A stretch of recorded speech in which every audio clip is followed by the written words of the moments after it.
C'est une journée pas comme les autres en ce qui concerne l'accessibilité pour tous au patrimoine de Limoges. Une application gratuite proposée par l'association Accessence et la ville de Limoges permet d'accéder à des visites de la ville haute et du quartier de la Cité en toute simplicité. Ce partenariat a aussi pour but d'être intégré à un réseau qui permet au public empêché en fait, de pouvoir créer des séjours en fonction de l'application. Et ici, à partir du 9e siècle, large et rectangulaire, la place est occupée en grande partie par les halles qui vous font face à une trentaine de mètres.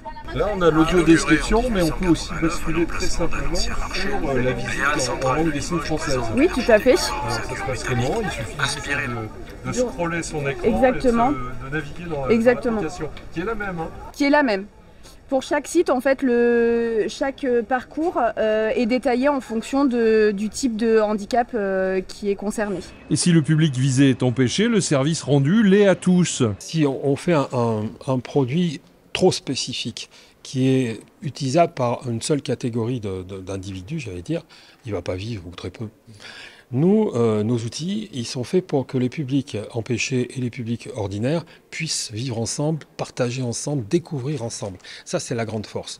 Tous ces outils, que ce soit pour les déficients visuels, pour les personnes sourdes ou malentendantes, ou même pour les gens qui ont des problèmes de compréhension, avec les faciles à lire et à comprendre, on a 3 types d'outils qui permettent à tout le monde de pouvoir les utiliser. Pour Natacha Grovas, que l'on connaît bien sur C'est à Limoges pour ses chroniques en langue des signes, l'application est un complément aux visites guidées. Oui, ça ne remplacera pas une visite avec un guide. C'est important d'avoir des guides en présentiel. L'application...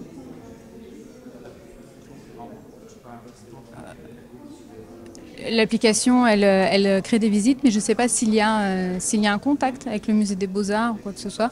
C'est vrai que moi, du coup, c'est un peu flou pour moi encore de ce côté-là. C'est effectivement un choix qui est donné aux utilisateurs.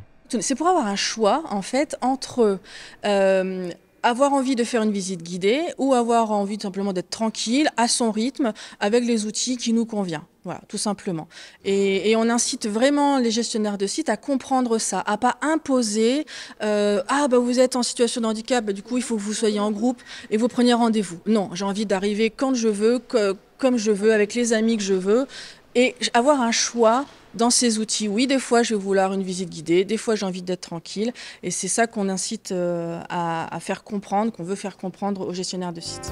Au fur et à mesure de l'arrivée de nouvelles visites, les abonnés reçoivent une notification liée au nouveau contenu.